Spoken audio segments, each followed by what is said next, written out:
Hi everyone, കുറച്ച് സമയം മുമ്പ് നമ്മുടെ നീറ്റ് 2025 റിസൾട്ട് വന്നു. അപ്പോൾ ഓരോ മാർക്കിനും കറസ്പോണ്ടിങ് ആയിട്ടുള്ള ഓൾ ഇന്ത്യ റാങ്ക് എത്രയായിരിക്കും നിങ്ങൾക്കൊരു ഡൗട്ട് ഉണ്ടാവും.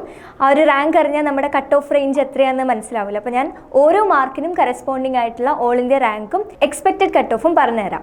ഓൾ ഇന്ത്യ റാങ്ക് 1 വന്നിരിക്കുന്നത് 686 മാർക്കിനാണ്. കേരള റാങ്ക് 1 വന്നിരിക്കുന്നത് 643 മാർക്കിനാണ്. അതിൻ്റെ ഓൾ ഇന്ത്യ റാങ്ക് റേഞ്ച് വരുന്നത് 109 ആണ്. And mark 628 all India rank 237 റേഞ്ചിലാണ്. 577 മാർക്കിൽ ഓൾ ഇന്ത്യ റാങ്ക് 4000 റേഞ്ചിലാണ്. 568 6K റേഞ്ചിലാണ്. 561 8K റേഞ്ചാണ്. 552 11K ആണ്. എന്നാൽ 544 വരുമ്പോൾ 15K റേഞ്ചാണ്. നിങ്ങൾക്ക് ആ ഒരു റാങ്ക് ഇൻഫ്ലേഷൻ വരുന്നത് കാണാൻ പറ്റും.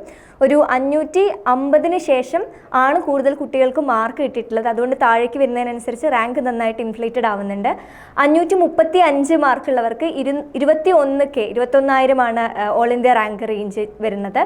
526 മാർക്കുള്ളവർക്ക് 26K ആണ് ഓൾ ഇന്ത്യ റാങ്ക് റേഞ്ച് വരുന്നത്. നമുക്കിപ്പം 27,000-ഓളം സീറ്റാണ് ഓൾ ഇന്ത്യ കോട്ടയിലുള്ളത്. അതുകൊണ്ട് തന്നെ 526 ആണ് നമ്മളൊരു എക്സ്പെക്റ്റഡ് കട്ട് ഓഫ് പറയുന്നത്. ഒരു +or -1 or 2 ചെറിയൊരു വേരിയേഷൻ വരുമായിരിക്കും.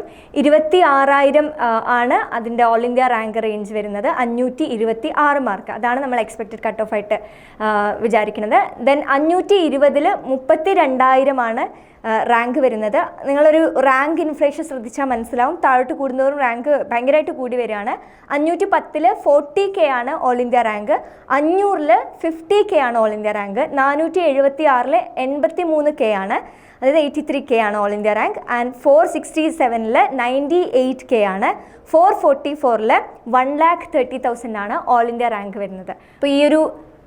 അപ്പോൾ ഈ ഒരു റാങ്ക് കേൾക്കുന്ന സമയത്ത് നിങ്ങൾക്ക് മനസ്സിലാവും ഏകദേശം 526-ൻ്റെ മുകളിൽ മാർക്ക് കിട്ടിയവർക്കൊക്കെ അവരൊരു സേഫ് ആയിട്ടുള്ള മാർക്കിലാണ്. നമ്മൾ എന്തായാലും ഇത്തവണ MBBS അഡ്മിഷൻ കിട്ടുന്ന ഒരു റേഞ്ചിലാണ്. അപ്പം എല്ലാവർക്കും നല്ല മാർക്ക് കിട്ടിയിട്ടുണ്ടാവുമെന്ന് എക്സ്പെക്ട് ചെയ്യുന്നു.